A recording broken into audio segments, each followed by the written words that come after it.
Barat bisa kehilangan pegangan atas teknologi dunia. Bukan karena kalah perang, tapi karena pabrik chip paling penting di bumi ada di Taiwan.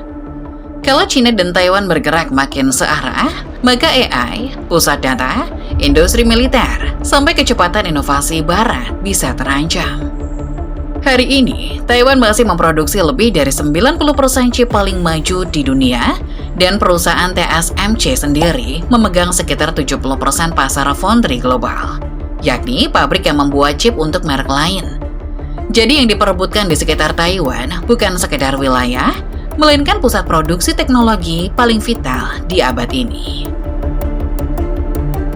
Di video sebelumnya, Geoporos menyoroti pertemuan bersejarah antara Taiwan dan China yang bisa membuka pintu bagi perdamaian keduanya. Perdamaian ini akan membawa dampak besar bagi hubungan China dan Taiwan, yang pada akhirnya akan membuat Barat menekan. Biasanya, Taiwan lebih sering dibahas sebagai titik rawan perang. Setiap hubungan China dan Taiwan memanas, perhatian dunia langsung lari ke kapal perang, latihan militer, dan ancaman bentrokan. Padahal ada hal yang lebih besar dari itu. Taiwan adalah titik yang membuat dunia digital modern tetap berjalan. Dari sinilah banyak chip paling rumit dibuat, lalu masuk ke server, AI, cloud, mobil modern, sampai alat pertahanan. Karena itu, muncul istilah Silicon Shield. Taiwan dianggap sebagai tameng karena peran chipnya terlalu penting bagi dunia. Selama pusat produksi itu masih berdiri di tempat yang terasa aman bagi Barat, mereka masih bisa merasa aman. Namun kalau suatu hari hubungan China dan Taiwan berubah arah, bagaimana nasib teknologi Barat?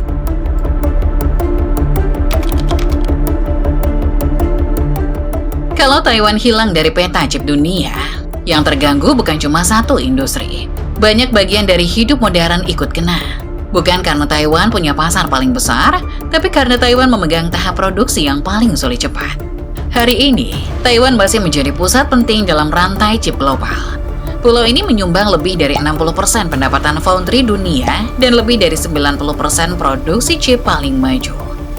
Foundry sederhananya adalah pabrik yang membuat chip untuk perusahaan lain. Jadi saat merek-merek besar merancang chipnya sendiri, seringkali yang benar-benar memproduksi tetap pabrik di Taiwan.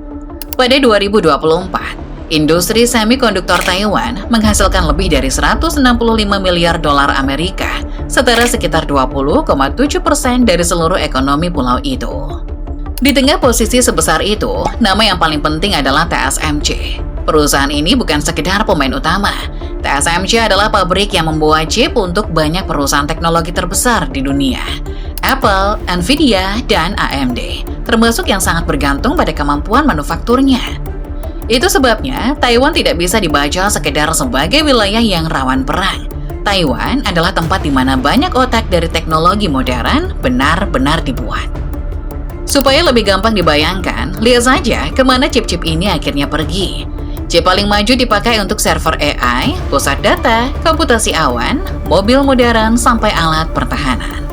Jadi ketika satu pulau memegang pabrik paling penting untuk semua itu, nilainya otomatis naik jauh di atas ukuran wilayahnya. Taiwan kecil di peta, tapi perannya besar sekali dalam sistem digital dunia. Disinilah ketegangannya mulai terasa.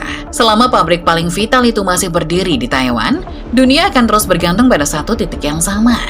Dan kalau satu titik itu suatu hari bergerak ke arah politik yang berbeda, maka rasa aman banyak negara terhadap masa depan teknologinya juga akan berubah. Sampai hari ini, Barat memang belum kehilangan dominasi teknologi. Amerika Serikat masih sangat kuat di tahap perancangan chip. Banyak perusahaan besar yang merancang chip paling canggih masih datang dari sana. Eropa juga memegang peran yang tidak kalah penting, terutama di mesin produksi. Salah satu contohnya adalah mesin litografi, yaitu mesin yang dipakai untuk mencetak pola sangat kecil ke wafer silikon agar chip bisa dibuat. Mesin semacam ini sangat rumit, sangat mahal, dan tidak bisa diganti begitu saja. Jadi, kalau dilihat dari atas, susunan kekuatan Barat masih terlihat kokoh. Mereka tidak memegang semua pabrik, tapi mereka masih memegang banyak bagian yang membuat industri ini tetap berjalan. Masalahnya, kekuatan itu berdiri di atas susunan yang terpisah. Amerika kuat di desain, Eropa kuat di mesin, Taiwan kuat di produksi paling maju. Artinya, dominasi Barat bukan lahir karena mereka menguasai semuanya sendirian. Dominasi itu lahir karena titik-titik penting ini masih tersusun dalam pola yang menguntungkan mereka. Selama pabrik paling vital di Taiwan masih berada di jalur yang terasa aman, Barat masih aman. Selama alat paling rumit masih mereka pegang, mereka masih bisa memperlambat lawan. Dan selama perusahaan desain terbesar masih ada di kubu mereka masih bisa menjaga keunggulan. Jadi yang membuat Barat tenang selama ini bukan sekedar kekuatan teknologi. Yang membuat mereka tenang adalah susunan global yang belum berubah terlalu jauh, dan justru disitulah letak bahayanya. Karena kalau satu titik paling penting dalam susunan itu mulai bergerak ke arah lain, fondasi yang selama ini terlihat kuat bisa ikut roboh.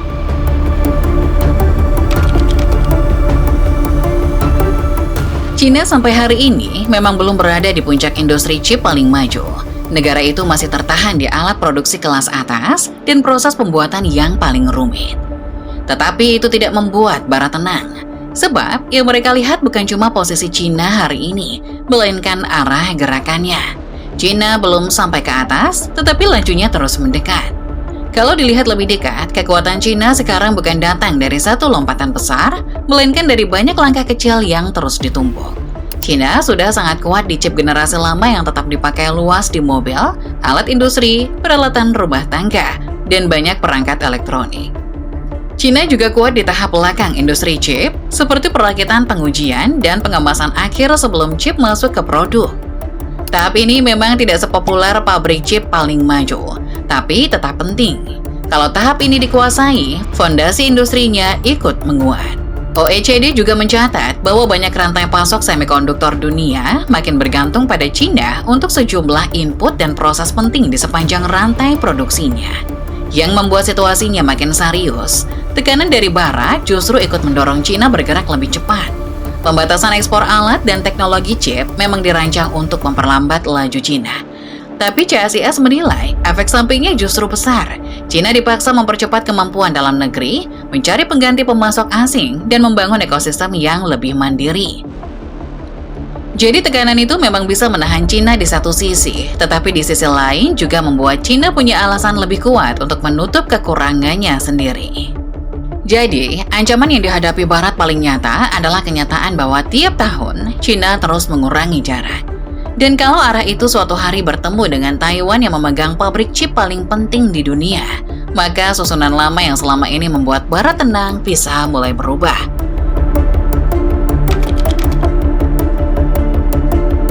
Kalau ancamannya tidak serius, Amerika dan Eropa tidak akan keluar uang sebesar ini. Mereka sudah bergerak karena sadar satu hal. Terlalu banyak teknologi penting dunia masih bertumpu pada Taiwan. CSIS menulis kebijakan chip di Amerika dan Uni Eropa pada dasarnya memang diarahkan untuk mengurangi ketergantungan pada Taiwan dan menurunkan resiko kalau suatu hari kawasan itu benar-benar terguncang. Itu sebabnya Barat mulai membangun jalur cadangan. Contoh paling jelas ada di Amerika. Pada Maret 2025, TSMC mengumumkan total investasinya di Amerika akan naik menjadi 165 miliar dolar Amerika. Uang sebesar itu tidak dipakai untuk satu gedung kecil.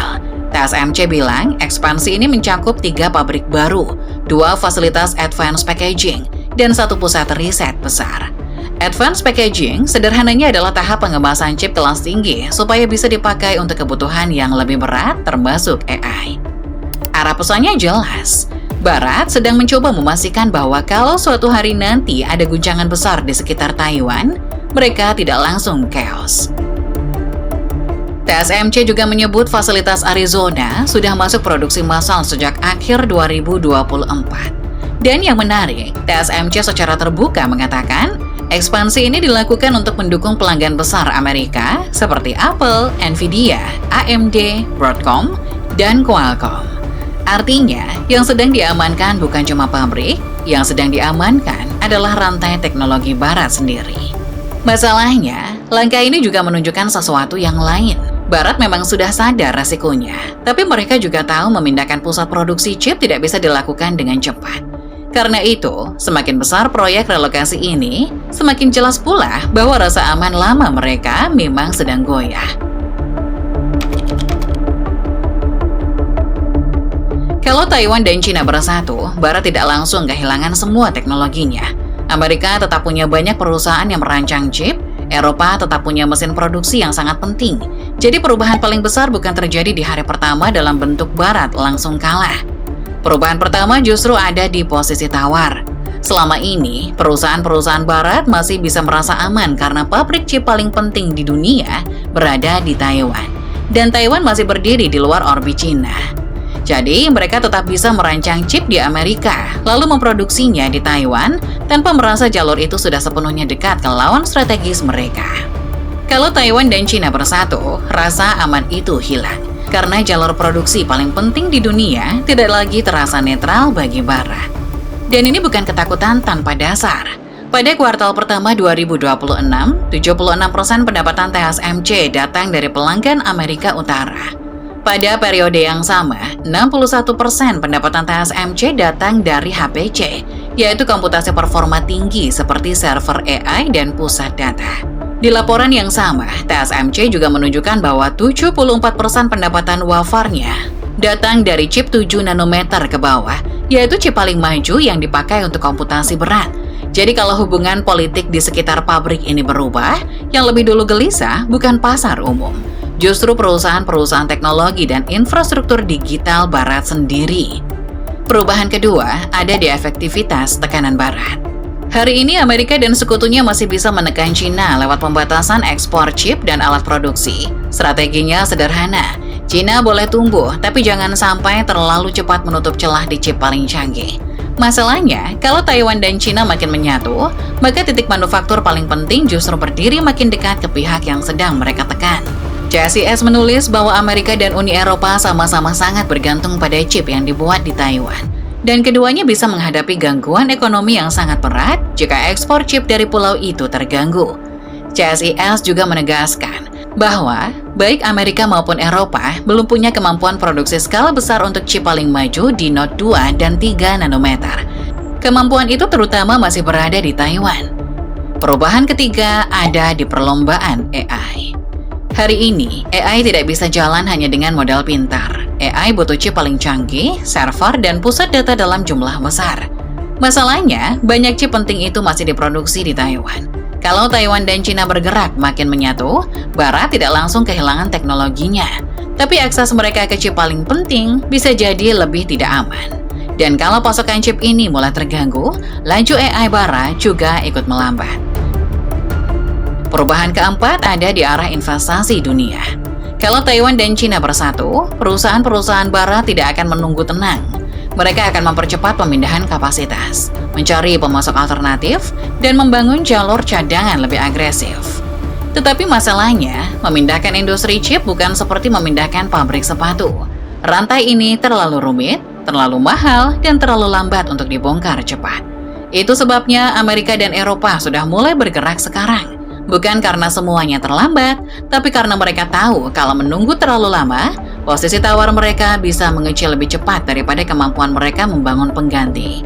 CSIS menjelaskan bahwa chip X di Amerika dan Eropa lahir dari kesadaran yang sama. Ketergantungan pada Taiwan adalah risiko strategis yang tidak bisa dibiarkan terus membesar. Jadi, kalau disederhanakan, akibat paling besarnya begini. Kalau Taiwan dan China bersatu, Barat tidak langsung kehilangan otaknya, tapi bisa mulai kehilangan rasa aman atas tangan yang memproduksi otak itu. Dan bagi kekuatan yang selama ini hidup dari keunggulan teknologi, itu sudah cukup untuk mengubah banyak hal. Mereka tetap bisa merancang, mereka tetap bisa meneliti, mereka tetap bisa berinovasi. Tapi semua itu jadi lebih mahal, lebih tegang, dan lebih sulit dipastikan kalau pusat produksi paling penting di bumi tidak lagi berdiri di tempat yang terasa aman bagi mereka. Sementara bagi Indonesia, kalau peta chip dunia berubah, dampaknya bisa ikut terasa ke ekonomi digital kita. Pemerintah sendiri menyebut, valuasi ekonomi digital Indonesia diproyeksikan mencapai 124 miliar dolar Amerika pada 2025 dan menjadi yang terbesar di Asia Tenggara. Artinya, semakin besar ekonomi digital kita, semakin besar juga ketergantungan kita pada perangkat, server, pusat data, dan infrastruktur yang pada akhirnya tetap butuh chip. Jadi kalau rantai chip dunia makin tegang, Indonesia tidak akan benar-benar bisa berdiri jauh dari dampaknya. Tapi cerita ini tidak harus dibaca sebagai ancaman saja. Ada peluang yang mulai dibuka. Kementerian Perindustrian sekarang terang-terangan bicara soal kemandirian semikonduktor, pengembangan chip, dan penguatan SDM. Sementara Bappenas juga mendorong Grand Strategy, industri semikonduktor nasional. Arah pesannya jelas, Indonesia tidak cukup hanya jadi pasar yang membeli hasil teknologi orang lain. Kalau peta chip dunia benar-benar berubah, negara kita harus mulai mencari posisi di rantai nilainya, meski awalnya mungkin baru dari talenta, perakitan, atau ekosistem pendukung. Jadi, kalau China dan Taiwan makin menyatu, lalu Barat makin sibuk membangun jalur cadangan sendiri, dunia akan masuk ke fase persaingan teknologi yang lebih keras. Dalam situasi seperti ini, Indonesia akan dipaksa menentukan satu hal, tetap nyaman jadi pasar besar, atau mulai serius membangun pijakan di industri yang akan menentukan arah ekonomi abad ini.